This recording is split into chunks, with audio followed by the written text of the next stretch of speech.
All right, everyone, good morning and welcome to this week's webinar brought to you by Action Benefits. I am Chelsea Smith. I am the Learning and Development Coordinator here at Action Benefits, along with my partner, Randy. What to know about the post-COVID world is what we're going to talk about here today. I have my two co-hosts here with me, Jamie and Jessica. Jamie and Jessica, if you'd like to introduce yourself before we get started.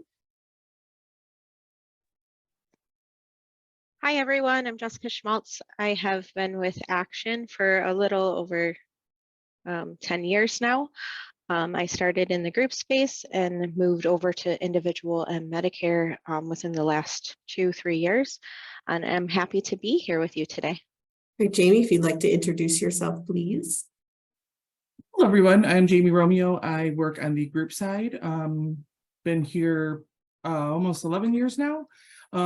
Excited to see how our post-COVID world is going to look, what it's going to look like, and what kind of changes we're going to see if anything stays the same, and just looking forward to learning more about today. All right, thank you for those introductions. Let's go ahead and get started.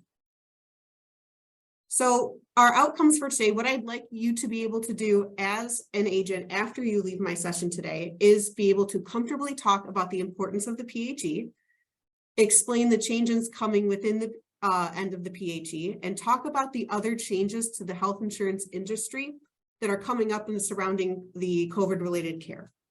So a couple different things we're going to talk about today around the PHE and the national health emergency.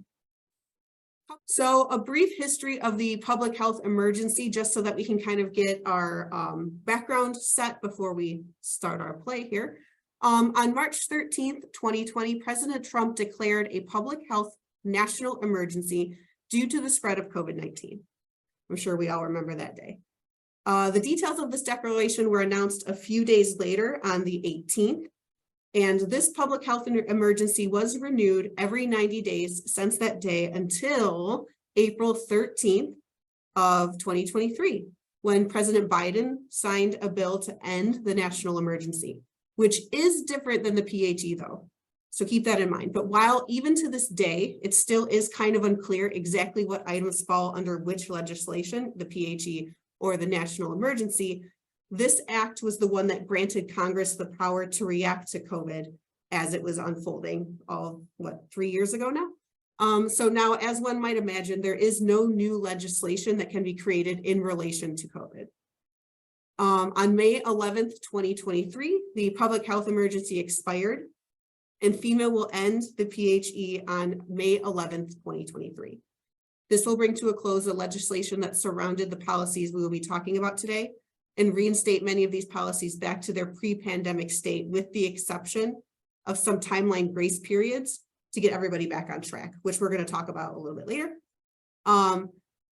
That brings us then to the outbreak period. That is the word, the phrase, I should say, that we are going to use to describe that 60-day extension period that's going to come after May 11th to give affected bodies time to adjust and adhere to the new guidelines that will be put in place at that point. Most of them really aren't new. They're just going back to the way things were pre-pandemic. So it felt really, really good to make this slide, actually. Favorite slide to make of the entire presentation. This was the good news. This is why we could bring the public health emergency to a close. COVID numbers in the recent weeks and months have been decreasing steadily. Deaths have been decreasing steadily, and the mortality rate from someone who becomes infected has decreased overall. If you take a look on the right-hand side of the slide, you will see a screen snip of the infection rates, positivity rates, deaths, so on and so forth of the last week. And as you can see, it's much lower than it was in previous months and years. Speaking in regards to COVID treatments, the original vaccine formula has been phased out and replaced to get some of the other variants that we had. The outpatient care has become more available, and Paxlovid, I always struggle to say that, Paxlovid is widely available now. It was not as widely available at the beginning of the pandemic, is now widely available. So we are gaining more ways in which to treat COVID and the symptoms of COVID as COVID goes on.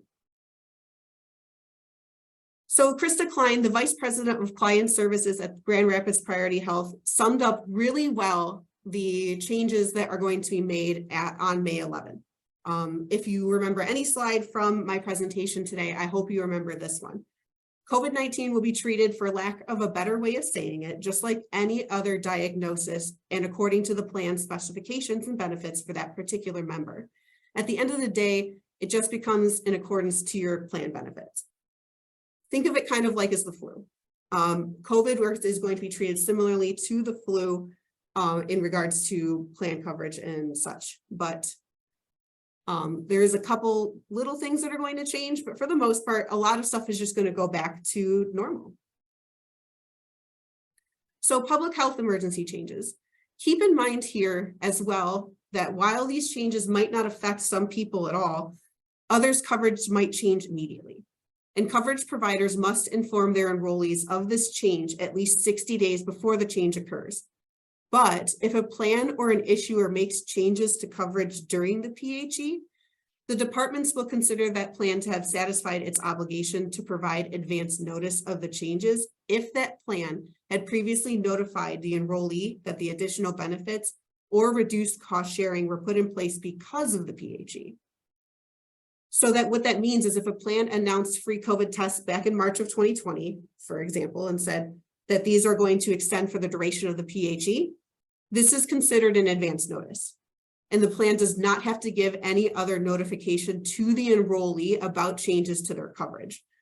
As I was doing my research for this presentation, I did notice a lot of this wording and a lot of these types of phrasing being used on carrier websites surrounding anything COVID related. So I'm going to go ahead and assume that that's a lot of what the carriers are going to be choosing to do at this point, is just add all that language in about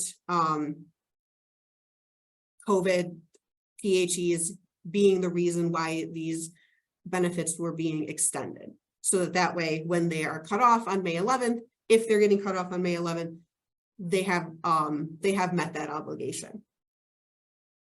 So let's start at the beginning with the things that are absolutely not going to change.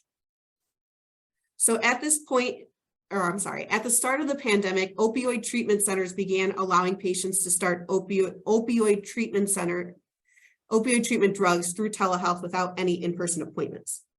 And this didn't lead to anything negative happening, as they thought might have in the past. So SAMHSA, which is the Substance Abuse and Mental Health Service Administration, determined that this practice can continue past the end of the PHE. So things like buprenorphine, methadone, those are going to continue to be able to be prescribed to consumers through telehealth without any in-person visits first. Buprenorphine as a permanent telehealth treatment works to become a permanent fixture, but this is not yet completely finalized. There's still some things in the works going on, but this should, if the bill goes through as the way it is currently written, buprenorphine will be available over telehealth without an in-person appointment. But for right now, the solution is just to extend that for the time being. Methadone is going to be take home, and that's going to be extended until May 11th, 2024, but that could become permanent depending on how the law shakes out. Increased treatment success with methadone was found without any increase in methadone-related overdoses. So they're going to extend that, like I said, until May 11th, 2024. Again, in the works to become permanent, but this will be a separate process from the buprenorphine, so therefore it might take a longer time to finalize. The government will still keep storage of COVID vaccines, but they will not be purchasing any further. So we'll talk a little bit more about that later, but there will still be a storage of COVID vaccines that the federal government will be keeping on hand. They're just not going to add to that stockpile. So what is going to be changing on or around May 11th? Not everything we learn about today is ending directly due to the end of the PHE, but a lot of these policies are kind of happening around the same time or in a similar vein to the ending of the PHE. And we're going to learn about those today, but not all of them are directly related to the PHE or the national emergency ending. Those that are directly tied to the public health emergency or the national emergency would be vaccine costs and cost sharing related to vaccines, COVID treatment costs and cost sharing, COVID test costs and COVID treatment costs, and cost sharing, and extensions to group benefit deadlines.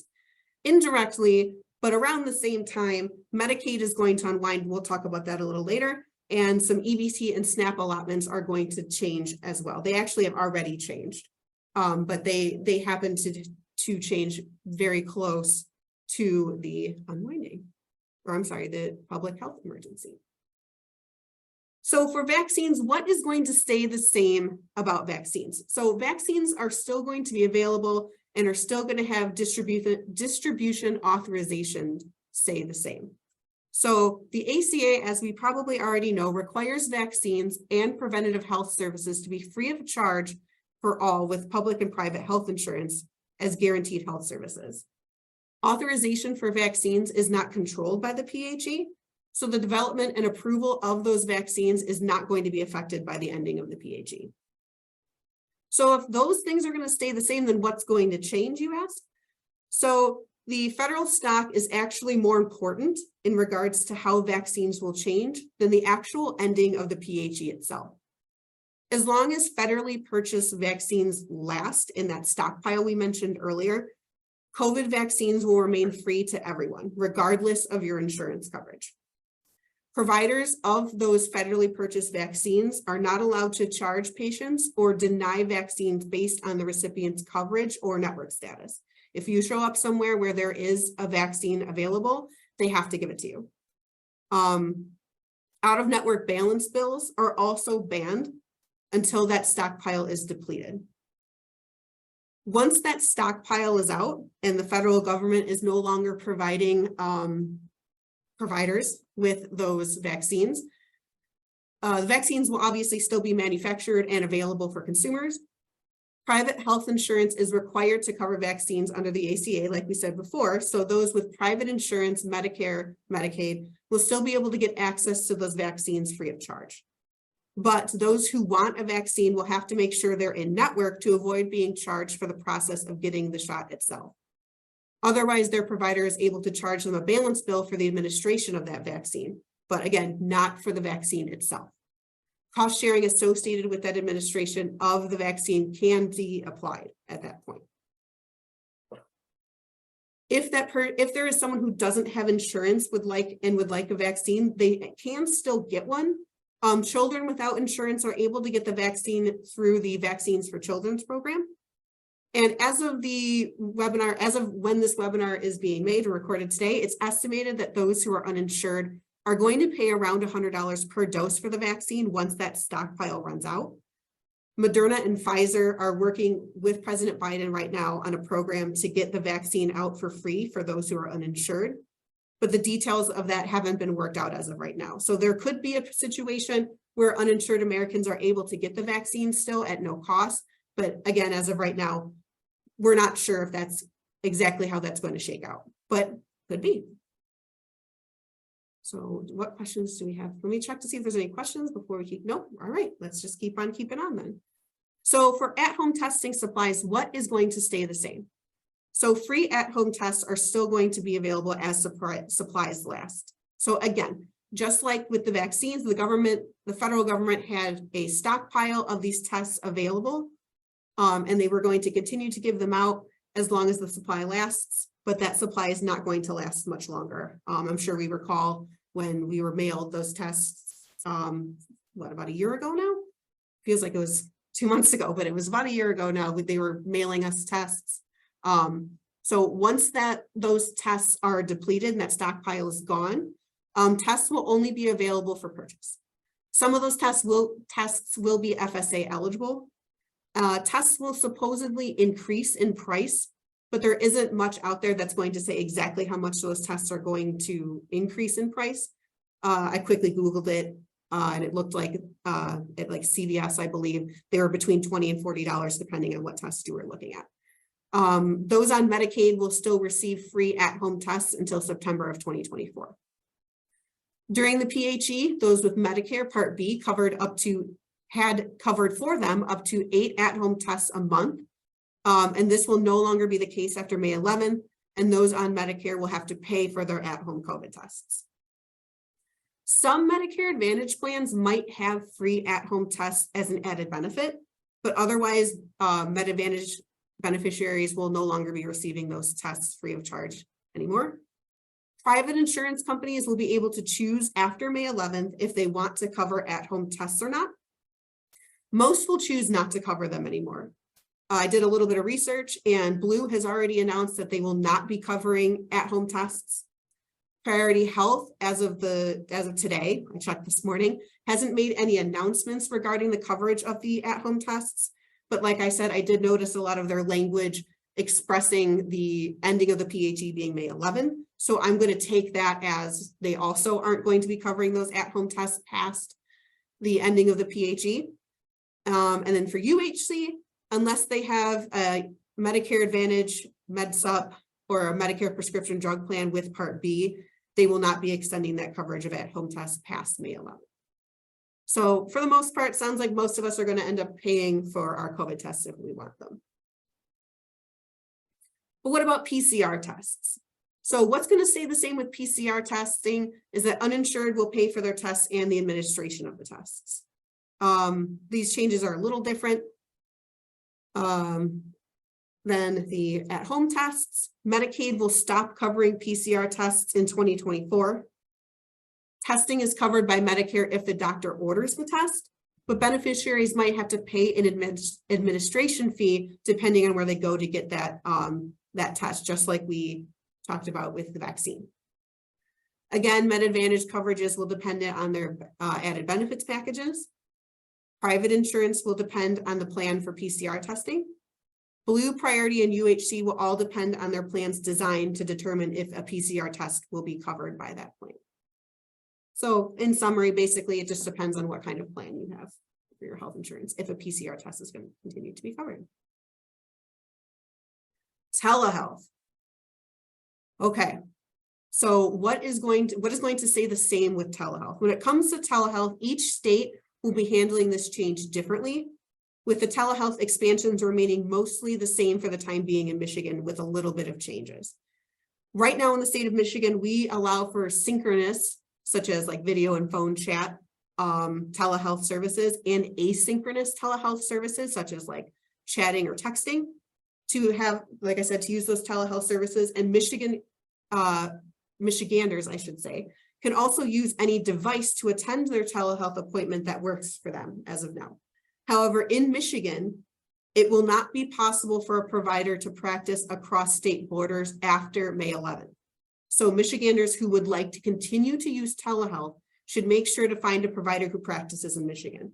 If you were some of the people who are struggling to find a telehealth provider and went to Indiana or Ohio and was able to find say a therapist or a diabetes treatment doctor across state borders and you really liked them, unfortunately, you are going to have to find a different provider. It will no longer be legal for that provider to practice across the state border.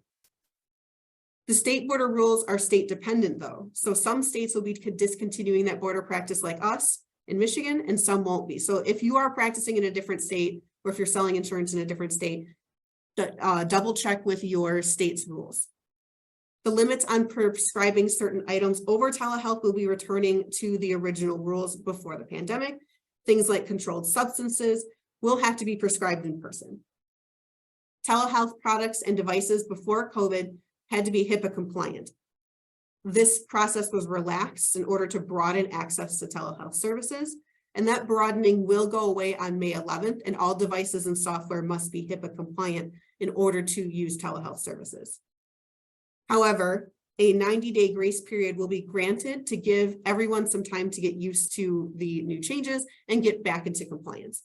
But after that 90 days is up, penalties can be issued for non-compliance when it comes to telehealth services. All right, so the ending of the PHE will also reinstate deadlines for group health plans. The 14-day deadline for COBRA election notices will be reinstated. The 60-day COBRA election deadline 60-day COBRA payments, 30 to 60-day special enrollment periods, and adverse benefit determination deadlines are all going to be put back to where they were before the public health emergency. Groups will have 60 days from the end of the PHE, aka the end of the outbreak period, to organize themselves and be prepared to start following those old deadlines again, starting on July 11th. So when it comes to group deadlines, you're going to be looking a little bit more at that outbreak period than you are at the PHE, because technically, yes, those deadlines are going to be reinstated on May 11th, but groups will have until July 11th to get back in the swing of things and get those dates back to where they need to be. No one will be fined or found out of compliance for any reason until that July 11th date. Awesome. Okay, I'm going to start our first knowledge check. So the correct answers were A and B. Cross-state telehealth will be prohibited in the state of Michigan, but like we talked about earlier, that could change depending on what state you're in. COBRA deadlines will return to their pre-COVID status. If you answered C and talked about costs of vaccines for the insured, I do understand your thought process here. But keep in mind that it is not the cost of the vaccine itself that is going to change. It's the cost of administering that vaccine. So if you have private health insurance and you go to an in-network administrator to get that vaccine, the cost is not going to be any different for you. The only time you're going to have some of that cost is when you go to an out-of-network administrator for that vaccine. So again, it's not the cost of the vaccine that's going to change. It's how the administration of that vaccine is going to change cost-wise. And then methadone is still going to be available through the end of 2024. That's not changing because of the PHE. That is going to, like I said, extend through 2024. And if the bill shakes out the way we think it's going to, methadone might be available possibly indefinitely through telehealth or through take-home doses. All right, so let's keep on keeping on. The Medicaid unwinding process. So what's going to be different starting April 1st? I know that sounds crazy. Weren't you saying May 11th like all this other time before? I was. But the unwinding process, like we talked about earlier, is not necessarily tied to the PHE. It is just happens to coincide and be going on fairly simultaneously to the ending of the PHE. As you might already know, Medicaid has started the unwinding process already and is going to return back to its old ways, recently, I should say. And again, this is not due to the PHE. Let's go through a brief timeline really quick of the Families First Coronavirus Response Act before we get into the nitty-gritty of the unwinding, because it's important to understand what we're unwinding before we talk about how that is going to unwind. So on March 18th, 2020, the FFCRA, I'm glad I'm not going to have to say that a bunch of times, is signed, and it allows all with Medicaid on January 1st to continue coverage until further notice. So if you had Medicaid from January 1st, 2020 onward, you could keep it until this bill was going to be rescinded. On April 1st, 2020, the FFCRA, there we go, was retroactively started on January 1st. So then we fast forward a couple years, and then in August 2022, it was announced that April 1st is going to be the ending of that Medicaid extension period. On April 1st, states were able to begin terminating those who are no longer eligible for Medicaid. On April 1st, 2024, states must have all Medicaid redeterminations initiated. So states are getting 1 year to go through all of their Medicaid enrollees and determine whether or not they are still eligible for Medicaid and renegotiate those terms as they are necessary. And then on June 1st, 2024, states must have all Medicaid redeterminations completed. So we are getting 1 extra month from the ending of that initiation to the completion of those redeterminations. Each state is going to go through this process a little differently. I'm going to be detailing today the process in Michigan. If you are practicing in other states, make sure to check those states for their rules. So who is at most risk to lose coverage? Some demographics are more likely to get hit with a lapse in coverage with this unwinding than others. Those who have moved since 2020 might not see their awareness letter, which is the initiation point for those Medicaid enrollees to know that they are getting redetermined. And if they moved, they might not have their correct address on file to get that awareness letter or renewal packet. And if it doesn't make it to the destination, obviously the person can't fill it out. So people who have neglected to update any of their contact info, such as their email or their address or their phone number, they might have an issue. And then as par for the course, those who have challenges with communication, whether that be lingual challenges, cultural challenges, or a disability, are also going to have a hard time with the renewal process. So if you are someone who services these types of communities, you're going to want to really hone in on this process to make sure that all of your clients are able to redetermine properly or get themselves into some sort of coverage without receiving any lapses. So there are some dates that are important for the Michigan timeline unwinding, and this timeline is going to detail those unwindings, or I'm sorry, those dates for that unwinding. So February 1st, 2023 was the first day that a beneficiary could renew their Medicaid. April 1st, 2023 was the first day that a beneficiary could lose coverage. So those people who were scheduled to renew in April would have gotten that letter in February. And then May 11, 2023 is the day that the public health emergency ends, which doesn't much have to do with the unwinding, but I included it anyway, just to kind of differentiate between those dates. February 2024 is the last month that a loss of coverage notice could be received by an enrollee. And then July 10th, 2024 is going to be the end of that outbreak period. We talked about that period briefly when we talked about the group enrollment deadlines, but it's going to come into play again here with the unwinding. July 31st, 2024 is going to be the last day of the special enrollment periods with the Medicaid unwinding. And then September 31st of 2024 is the last day that marketplace application can be submitted using that special enrollment period that a Medicaid enrollee is going to receive due to their unwinding. So lots of dates to remember here, but again, some of them aren't going to really apply to all enrollees because they are going to renew before a lot of these dates occur, because a lot of these dates are going to be rolling depending on when that person needs to renew their Medicaid. So this flow chart can help us understand the story of a Medicaid beneficiary's journey to maintaining coverage. So our story would open with a beneficiary who is receiving a notice that their coverage renewal date is coming up, and they would get that letter about 90 days before the last date of their coverage, which is almost always in the state of Michigan going to be at the end of the month. 30 days later, or 60 days ahead of the last day of their Medicaid coverage, that same beneficiary will receive a renewal packet to fill out and return to MDHHS by the end of that month. Once 1 month will go by while that application is being processed, and the beneficiary will receive news of their coverage standing after that time. If that person is eligible for renewal, the journey ends here and they get to enjoy their Medicaid coverage with nothing else to do on their part. But if that person ends up being found ineligible for Medicaid, they will receive an invitation instead to apply to coverage on the marketplace. Once that application process starts, our beneficiary will have about 60 days to choose a plan and enroll.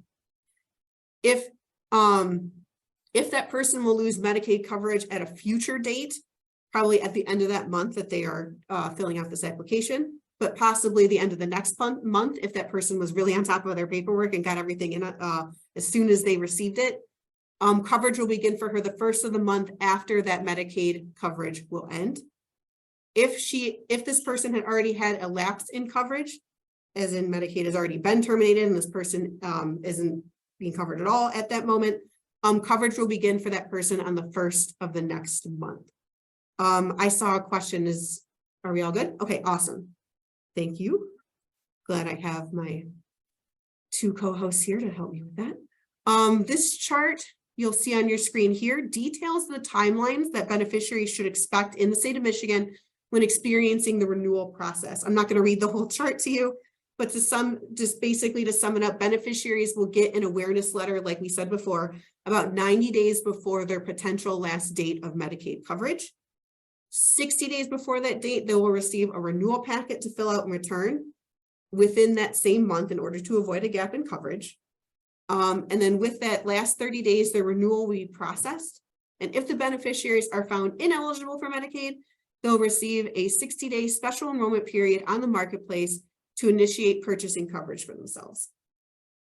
That timeline is also available on the state of Michigan's website if you are so inclined to go take a look at that there. What is also on that website is the sample copy of the Medicaid renewal letter. Go ahead and take a look at it. So if you see it in your office or if one of your clients comes in with that, this is what it's going to look like. But keep in mind as well that if that beneficiary elected to go paperless, they are only going to get this letter through email. Not sure how many of beneficiaries might do that, but they also might receive it as an email. Make sure your clients are aware of the documentation that they might need to provide to renew. I'm not going to read all these to you. These are the same as they have always been, but because so many people are going to be new to the re-up process, they might not be aware of the paperwork and documentation that they'll need to renew. So there it is. Again, nothing in here is new. It's just the same paperwork that's always been. I see there was a question in the chat. Are we good? Oh, I think Jessica's going to answer it for me. Thank you, Jessica. Tim, I just want to clarify, the SEP ends 7/31/2024, but they would have 60 days from that SEP to accept an application. So that's why it shows September on that timeline, because they still have 60 days to complete an application for that particular SEP. Okay, thank you. So I'm sure you're curious what's going to happen to those who lose Medicaid but would like to hop onto their employer's group plan. Those who are losing Medicaid but are eligible to enroll in a group plan will get the same 60-day special enrollment period they would normally get from the loss of coverage, but those who lost Medicaid coverage between March 31st and July 10th of 2023 can also receive an extension on their SEP for up to 60 days outside or after the end of the outbreak period, which we said was that, remember, that July 11th date, which would be September 8th, 2023. It's estimated that approximately 15% of all Medicaid beneficiaries have access to some sort of employer-sponsored coverage. So if you're involved in the group space, you might be affected by the unwinding more than you think, because of that percentage of people who are currently receiving Medicaid, but also have access to their group's coverage. And take a look at that wonderful looking group on that slide there. So what about Medicare and Medicaid? Folks moving from Medicaid to Medicare will have special circumstances as well. So a group of beneficiaries have remained on Medicaid due to the PHE extension and are now able to enroll in Medicare. These potential new beneficiaries will have a new 6-month SEP following their loss of Medicaid to enroll in parts A and B. And 3 months later, they can enroll in a Med Advantage plan if they so choose to do so. But because of that extension, they might have missed their opportunity to enroll in a Med Sup plan with guaranteed issue. As we know, guaranteed issue keeps prices for Med Sup plans more accessible, or for some gives them the opportunity to enroll in a Med Sup plan in the first place because they normally might have been denied because of a pre-existing condition in medical underwriting. So in the state of Michigan, it has been determined that if a potential beneficiary falls in any of these categories on the slide, they are able to apply for a Med Sup plan while keeping guaranteed issue intact. They have to be enrolled in Part B, still enrolled in Medicaid because of the PHE, enrolled in Part B up to 6 months following Medicaid termination. So they have to have used that special enrollment period to enroll in Medicare. Apply for a Med-Sup plan up to 63 days, excuse me, after Medicaid termination, and those who are dual eligible. So there are going to be some factors that might change how a Medicare beneficiary is going to transition out of Medicaid. I see there's some things in the chat. Are we all good? Okay, cool, awesome. I wish you would tell me when the questions were all set. Okay, so after all of this information, what can you do as an agent? As we speak right now, carriers have already gotten their boots on the ground to advertise to this market, and you don't want to see those potential clients swept up by the carrier. So make sure you are listed on the Find Local Help online directory on healthcare.gov. This will put you on a searchable directory for those looking for an agent or a broker. Oh, I do that every time, once per webinar. Sorry about that. Also, the Help on Demand tool also gives the opportunities for those seeking help to use their geographical location and languages spoken to search for agents nearby. So make sure you're on that list too, so you could be on deck to serve those warm leads.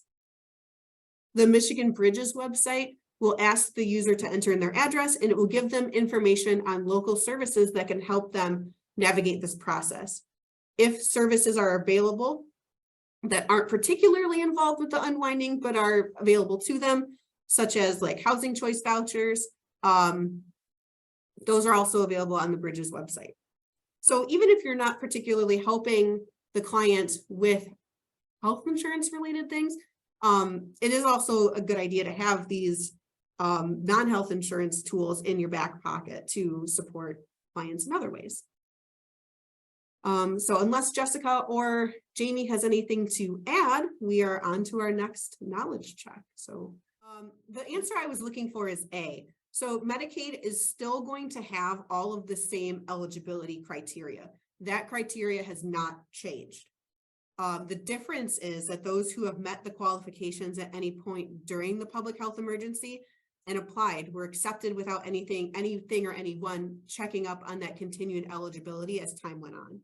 Now, whenever their date to re-enroll comes around, they must reapply and will be terminated if they don't reapply or no longer meet those qualifications. Med-Sup guaranteed issue rights are extended for those who are leaving Medicaid and joining Medicare or Med-Sup plans. We talked about that in the slide before.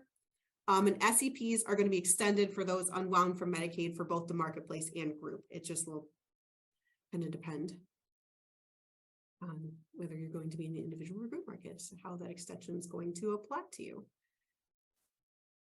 So one last thing before we part today is, so I wanted to make you aware of some of the other changes that might be outside of health insurance that are connected to the PHE, or not connected, I guess, more happening kind of at the same time. Because again, this is not something that is changing due to the PHE, but is something that is probably going to affect some decisions that some of your potential enrollees and beneficiaries might make.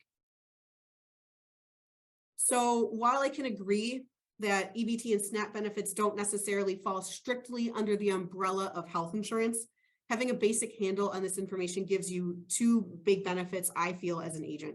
If you're someone who's on Medicare and food assistance, they might have something new to consider when they are shopping for Med Advantage plans, which is food plans. There are more plans out there that are offering food as a value-added benefit, and their SNAP benefits and EBT benefits changing might have some sort of effect on that decision for them. And number two, it is quite likely that prospective clients will return for repeat business to agents who solve problems for them, even if it's not something health insurance related per se. They'll see you as a problem solver and a trusted source, and who doesn't want to be seen as that?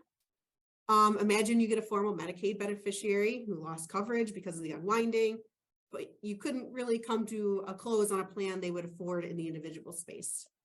However, you do mention to them that the Double Up Food Bucks program exists, and they're thrilled to learn of a new way to stretch their resources from you.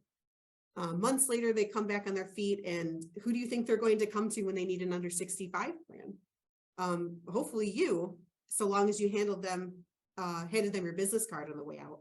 So position yourself as a problem solver for those beneficiaries, enrollees, what have you, as you can, even if you're not specifically helping them with a health plan. That's just my 2 cents. So what is changing based on EBT and SNAP benefits? So benefits were increased throughout the pandemic. This increase in the state of Michigan at least ended in February. This will decrease benefits for everyone receiving benefits by at least $95 a month. But as we know, the exact number is going to change from family to family. How can you as an agent help this process? You can offer them some double up food bucks. That's a program available in the state of Michigan. There is a food bank finder on the Michigan Bridges website, WIC, the 211 program, and free and reduced meals at school for those at school. So there are, again, like I said, this isn't necessarily directly applicable to healthcare, but is kind of adjacent and might change someone's mind about a certain plan if their EBT and food benefits change. So that brings us to our key takeaways. What things should you remember from this presentation today? So overall, tests are still going to be available with a probable cost. Cost and availability of COVID vaccines and treatments will change when the federal stockpile is depleted. Remember, a lot of that availability is going to depend basically more on that stockpile from the federal government than it will the PHE ending. Telehealth is still going to be available in the state of Michigan, but not as expansively as it was during the PHE. Old deadlines for groups are back in action as of July 11th. Many will lose Medicaid coverage over the course of 2023, making them available for individual or group plans, Medicare. And SNAP benefits are going to return to their pre-pandemic levels. So lots of small changes, but not anything too big, too crazy.